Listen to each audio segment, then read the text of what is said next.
স্বাগত দীপ্ত সংবাদের সাথে আছে আমি কাজী আসিফুজ্জামান। লক্ষ্মীপুরের রামগতিতে জাতীয় সমাজতান্ত্রিক দলের নির্বাচনী জনসভায় অংশ নিতে আসার পথে নেতাকর্মীদের ওপর একাধিক স্থানে হামলার ঘটনা ঘটেছে। এতে 2 জন গুলিবিদ্ধ সহ অন্তত 15 জন আহত হন। ভাঙচুর করা হয় অন্তত 16টি বাস ও মাইক্রোবাস। সোমবার বিকেল থেকে সন্ধ্যা পর্যন্ত উপজেলার রামদয়াল বাজার, আজাদনগর ও রামগতি বাজার সহ বিভিন্ন স্থানে এই হামলার ঘটনা ঘটে। গুলিবিদ্ধ একজনকে নোয়াখালী জেনারেল হাসপাতালে পাঠানো হয়েছে। জেএসডির রামগতি উপজেলা শাখা সাধারণ সম্পাদক জানান, বিএনপির মনোনয়ন প্রত্যাশী ABM আশরাফুদ্দিন নিজানের অনুসারীরা পরিকল্পিতভাবে এই হামলা চালিয়েছে।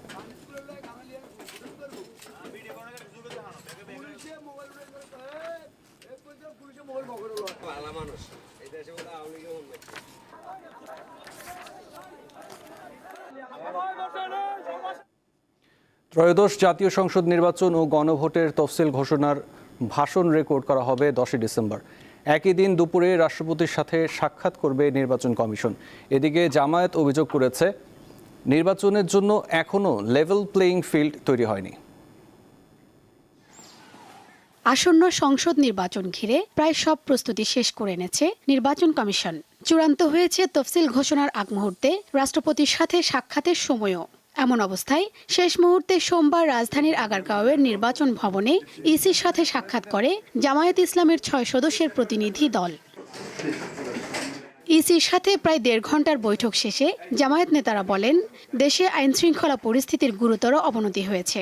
এখনও একটি দলের ওপর অন্য দল আক্রমণ করছে। নির্বাচন বিলম্বিত হওয়ার আশঙ্কা না থাকলেও লেভেল প্লেয়িং ফিল্ড তৈরি হয়নি বলে অভিযোগ তাদের। আইনশৃঙ্খলার যে মাঝে মাঝে গুরুতর অবনতি আমরা দেখছি, একটা দলের সবার উপরে অন্য দলের হামলা, ইভেন নারীরাও তাদের ভোটের কাজে, ভোটার সমাবেশে, গণসংযোগে গিয়ে তারাও নির্যাতিত, নিপীড়িত হচ্ছে, হামলার শিকার হচ্ছে। যে এই অবস্থা থাকলে এটাকে আমরা লেভেল প্লেয়িং ফিল্ড হিসেবে গ্রহণ করব না, সুনির্দিষ্টভাবে আপনাদেরকে পদক্ষেপ নিতে হবে। পরে ইসি সচিব জানান, আগামী বুধবার ত্রয়োদশ জাতীয় সংসদ নির্বাচনের তফসিল ঘোষণা উপলক্ষে প্রধান নির্বাচন কমিশনারের ভাষণ রেকর্ড করা হবে। এজন্য বাংলাদেশ টেলিভিশন ও বাংলাদেশ বেতারকে চিঠি দেওয়া হয়েছে। ডিসেম্বরের 10 তারিখে মাননীয় প্রধান নির্বাচন কমিশনার স্যার বাংলাদেশ টেলিভিশন এবং বাংলাদেশ বেতারে একটা ভাষণ রেকর্ড করবেন। এখন রেকর্ডের বিষয়বস্তুটা এবং সময়টা এটা স্যার নির্ধারণ করবেন। জানা গেছে, বুধবার দুপুর 12টায় রাষ্ট্রপতি মোহাম্মদ শাহাবুদ্দিনের সাথে সাক্ষাৎ করবেন সিইসি ও অন্য নির্বাচন কমিশনাররা। নির্বাচন কমিশনের রেওয়াজ অনুযায়ী তফসিল ঘোষণার দিনই রাষ্ট্রপতির সাথে সাক্ষাৎ করে নির্বাচন কমিশন। আর যেদিন বক্তব্য রেকর্ড হয় সেদিনই সাধারণত জাতীয় নির্বাচনের তফসিল ঘোষণা হয়। শিউলি শবনম, দীপ্ত সংবাদ, ঢাকা।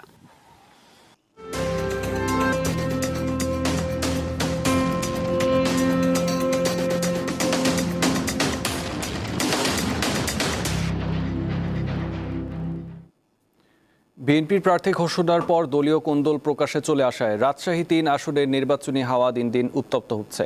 তবে প্রচারণায় স্বস্তিতে আছে জামায়াতে ইসলামী। স্থানীয় ভোটাররা বলছেন, এনসিপি, জাতীয় পার্টি, ইসলামী আন্দোলন বাংলাদেশ সহ অন্যান্য রাজনৈতিক দল প্রার্থী দিলে জমে উঠবে এই আসনের নির্বাচন। রাজশাহী মহানগরীর উপকণ্ঠে পবা ও মোহনপুর এই 2 উপজেলা নিয়ে গঠিত রাজশাহী 3 আসনটি দেশের একটি গুরুত্বপূর্ণ কৃষি অর্থনৈতিক অঞ্চল। কৃষি নির্ভর এ আসনের ভোটারদের বড় অংশই কৃষির সাথে নানাভাবে সম্পৃক্ত। এ কারণে এ আসনের ভোটারদের দৃষ্টি কৃষিজ পণ্যের বাজার স্থিতিশীলতার দিকে। আমরা তো অনেক কিছুই দেখেছি, অনেক সরকারকেই দেখেছি। এবার আমরা একটু পরিবর্তন হিসাবে আমরা দেখতে চাচ্ছি। নতুন বছরে নতুন কিছু আমরা চাচ্ছি, যাতে আমাদের কৃষকের জন্য ভালো কিছু আনতে পারে, সেরকম ব্যক্তি আমাদের প্রয়োজন। যারা উন্নয়ন করবে রাস্তাঘাটের, আর যেটা ভালোভাবে চালাবে দেশ, এদেরকে ভোট দেওয়া লাগবে। আমাদের সুবিধার জন্য কাজ করবে, আরও নারী আছে তাদের জন্য সুবিধার জন্য কাজ করবে। যতগুলো নারী আছে তাদের জন্য বেকার অবস্থায় বসে না থাকে, এরকম অবস্থায় যদি কাজ করতে পারে আমরা তাদেরকে ভোট দেবো। সৎ, যোগ্য এবং নির্ভীক, যে ভয়হীন, বাধাহীনভাবে সমাজের উন্নয়ন করবে, তাকেই আমরা যোগ্য প্রার্থী হিসেবে বিবেচনা করব। রাজশাহী ৩ আসনটি একসময় বিএনপির শক্ত ঘাঁটি হলেও ২০০৮ সালের পর থেকেই আসনটি আওয়ামী লীগের দখলে চলে যায়। আসন্ন ত্রয়োদশ জাতীয় সংসদ নির্বাচনে এই আসনটির দখল ফিরে পেতে চায় বিএনপি। তবে বাদ সাধে বিএনপির মনোনয়ন। প্রকাশ্যে চলে আসে স্থানীয় মনোনয়ন প্রত্যাশীদের ক্ষোভ। এরই মধ্যে দলের এক অংশ সড়ক অবরোধ করে বিক্ষোভও করেছেন। তাদের অনেক দিনের যেটা হচ্ছে যে কাঙ্ক্ষিত একটা বিষয় যে তারা তাদের পছন্দের প্রার্থীকে নির্বাচিত করবে, সেই হিসাবে আমি শতভাগ আশাবাদী যে তারা আমার সাথে আছে। আমাদের কৃষক যারা তারা উৎপাদিত পণ্যের ন্যায্য মূল্য পায় না, সেটার দিকে ভ্রুক্ষেপ রাখা। পাশাপাশি হচ্ছে অবকাঠামো উন্নয়ন, আরও অনেক কিছু আছে। শিক্ষার মান, গুণগত মান বৃদ্ধি করা, আর আমাদের মায়েদের বোনদের জন্য ফ্যামিলি কার্ড, কৃষকদের জন্য ফার্মার কার্ড, এই সমস্ত আমার চেতনার মধ্যে আছে। আমি অনেকদিন থেকে এগুলো নিয়ে কাজ করি। আনুষ্ঠানিক নির্বাচনী জোট ঘোষণা না হলেও এবার পূর্ব প্রস্তুতি নিয়েই মাঠে নেমেছেন জামায়াতে ইসলামীর প্রার্থী অধ্যাপক আবুল কালাম আজাদ। প্রভাবম্বরের লোক জামাতকে ভোট দিয়ে দাঁড়িপাল্লার জন্য ভোট দিয়ে উদ্গ্রীব হয়ে দাঁড়িয়েছে। 70% ভোট পাবে মোহনপুরে জামাত ইসলাম। কৃষি ভিত্তিক একটি ইপিজেড করতে চাই, যেখানে এই ইপিজেড করতে পারি। রাজশাহীর আম প্রসেসিং করা হবে, সেখানে অন্যান্য কৃষিপণ্য সেখানে প্রসেসিং করা হবে, সেখানে অনেক বেকার যুবক এবং নারীদের কর্মসংস্থান হবে।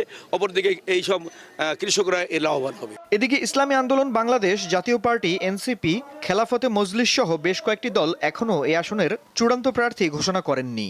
বিগত 54 বছরে যে কাজগুলো হয় নাই, ইসলামী আন্দোলন বাংলাদেশ আগামী 5 বছরে সেই কাজগুলো করিয়ে জনগণকে দেখিয়ে দেবে ইনশাআল্লাহ। আমাদের কাজ হবে 100তে 100 ইনশাআল্লাহ।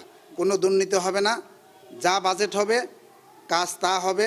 যদি পয়সা বেশি যায় রাষ্ট্রীয় কোষাগারে ফেরত যাবে ইনশাআল্লাহ। স্থানীয় ভোটাররা মনে করছেন আসন্ন নির্বাচনে এই আসনটির নতুন ভোটাররা জয় পরাজয়ে মুখ্য ভূমিকা পালন করতে পারে। আফরিদ হাসান, দীপ্ত বার্তাকক্ষ।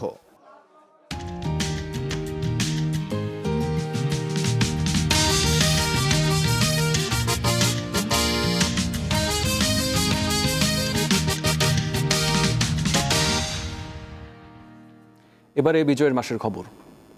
1971 সালে 4 ডিসেম্বর সব দিক দিয়ে ঢাকার দিকে অগ্রসর হতে থাকে মিত্রবাহিনী। 71-এর এই দিনে সকালবেলা ঢাকায় হানাদার বাহিনীর ইস্টার্ন কমান্ডের সদর দপ্তর থেকে প্রথমবারের মতো জেনারেল নিয়াজি স্বীকার করেন যে পরিস্থিতি খুবই সংকটপূর্ণ। একটি সংকেত বাণীও পাঠানো হয় রাওয়ালপিন্ডিতে, কিন্তু মুক্তিযুদ্ধকে নস্যাৎ করে দেওয়ার জন্য যুক্তরাষ্ট্র এ সময় পাকিস্তানকে সহযোগিতার পদক্ষেপ নেয়। এদিন মার্কিন প্রেসিডেন্ট নিক্সন তার 7ম নৌবহরকে বঙ্গোপসাগরের দিকে রওনা হতে আদেশ দেন।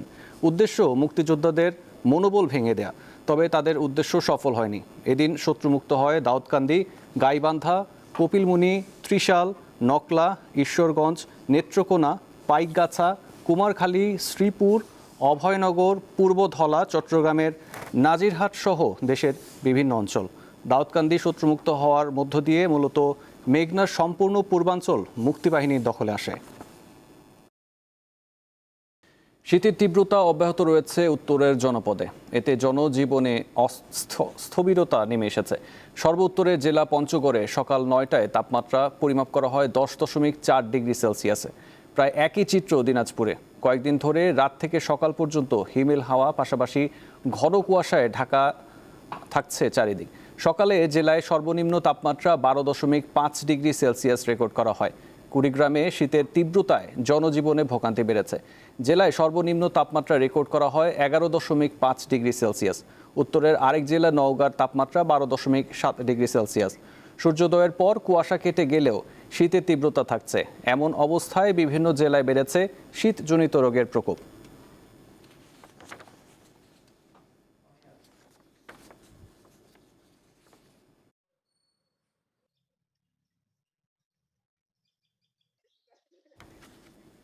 এবারে আন্তর্জাতিক প্রসঙ্গ। লেবাননের দক্ষিণাঞ্চলে ব্যাপক বিমান হামলা চালিয়েছে ইসরায়েল। সশস্ত্র গোষ্ঠী হিজবুল্লাহর অবকাঠামো লক্ষ্য করে এ হামলা চালানো হয় বলে দাবি তেল আভিভের। এসব অবকাঠামো হিজবুল্লাহর এলিট রাদওয়ান ফোর্স ব্যবহার করত বলে জানায় ইসরায়েলি বাহিনী। এখান থেকে তারা ইসরায়েলের বিরুদ্ধে হামলার পরিকল্পনা ও সেগুলো বাস্তবায়ন করা হতো। 2024 সালের 27 নভেম্বর লেবাননের সঙ্গে যুদ্ধবিরতি কার্যকর হওয়ার পর বিভিন্ন সময় বৈরুতে অসংখ্যবার হামলা চালিয়েছে ইসরায়েল। এতে বেশ কয়েকজন নিহত হন।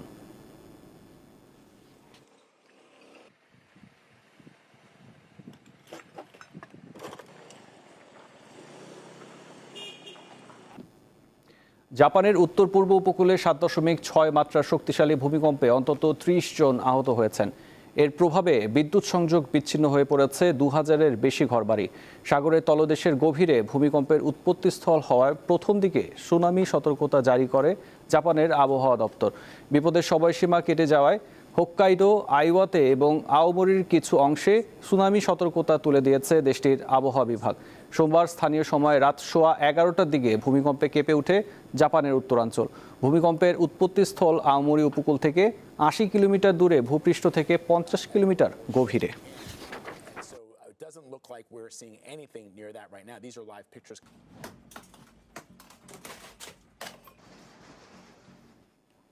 এবার খেলার খবর। মার্কিন যুক্তরাষ্ট্র, কানাডা ও মেক্সিকোর আয়োজনে অনুষ্ঠিত হবে ফুটবল বিশ্বকাপে 2026 সালের আসর, যেখানে প্রথমবারের মতো খেলবে 48টি দল।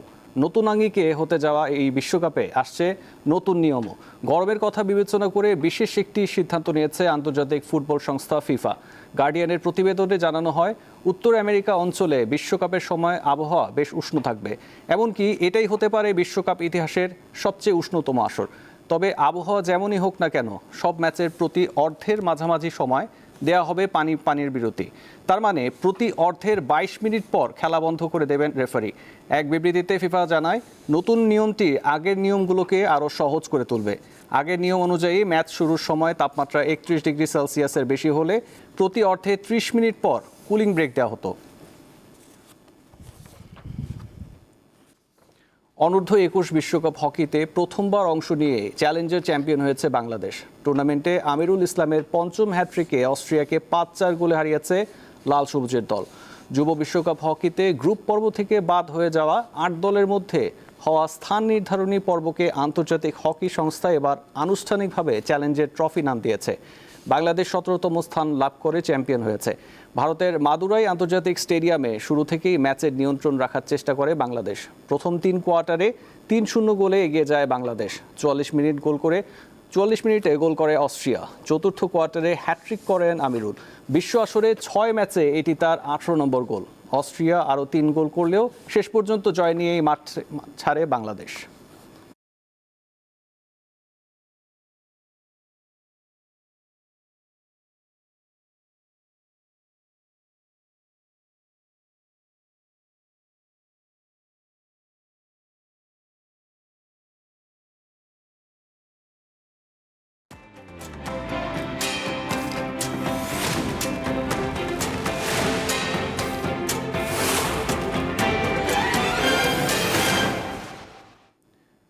দর্শক, এবার জানাবো এক নজরে দৈনিক পত্রিকার শিরোনাম। দর্শক, প্রথমেই আমাদের হাতে রয়েছে আজকের পত্রিকার প্রধান শিরোনাম রয়েছে, ভোটযুদ্ধে বড় ইস্যু 71। এছাড়াও আরও রয়েছে, আপাতত লন্ডনে নেওয়া হচ্ছে না খালেদাকে। আরও রয়েছে, অর্থায়ন নিশ্চিত হয়নি, বেড়েছে অধিগ্রহণ ব্যয়। এরপরের সংবাদ আমাদের হাতে রয়েছে কালের কণ্ঠ পত্রিকার প্রধান শিরোনামে রয়েছে, 3 চাপে ধুঁকছে অর্থনীতি। এছাড়া আরও রয়েছে, খালেদা জিয়ার শারীরিক অবস্থা স্থিতিশীল। এছাড়াও নিচে রয়েছে, ব্যবসায়ীদের টিকে থাকতে সরকারকে সঙ্গে রাখতে হয়। পরবর্তীতে আমাদের হাতে রয়েছে প্রথম আলো পত্রিকার প্রধান শিরোনামে রয়েছে, নির্বাচনে বেশি আসন জিতবে বিএনপি, মত 66% মানুষের। এছাড়াও আজকে রয়েছে খালেদা জিয়ার খবরটি, আপাতত ঢাকায় রেখে খালেদা জিয়ার চিকিৎসা চলবে। পরবর্তীতে আমাদের হাতে রয়েছে দৈনিক যুগান্তর পত্রিকার প্রধান শিরোনামে রয়েছে, দাবার ঘুঁটি ইন্দো প্যাসিফিক। এছাড়াও রয়েছে, পরিবর্তনের রাজনীতি নিয়ে ভোটের মাঠে বিএনপির ইশতেহারে গুরুত্ব পাচ্ছে 8 প্রতিশ্রুতি। এছাড়াও আরও রয়েছে দৈনিক সমকাল পত্রিকা, এর প্রধান শিরোনামে রয়েছে, দলগুলোর প্রাথমিক প্রার্থী মনোনয়নে নারীরা উপেক্ষিত। আরও রয়েছে, অ্যান্টিবায়োটিকের অকার্যকরতা বাড়ছে।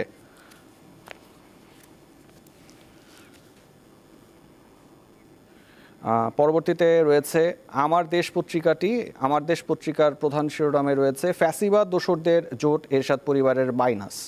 এছাড়া রয়েছে, খালেদা জিয়ার স্বাস্থ্যের উন্নতি হচ্ছে ধীর গতিতে। এছাড়াও ডান দিকে দেখতে পাচ্ছি আমরা, সালাউদ্দিন আহমেদ বললেন, ধর্মের নামে ট্যাবলেট বিক্রি করে প্রতারণা করছে একটি দল। পরবর্তীতে আমাদের হাতে রয়েছে দৈনিক ইত্তেফাক। দৈনিক ইত্তেফাকের প্রধান শিরোনাম, খালেদা জিয়ার অবস্থার উন্নতি হচ্ছে ধীরে ধীরে। এছাড়াও তফসিল ঘোষণা সংক্রান্ত সিইসির ভাষণ রেকর্ড আগামীকাল।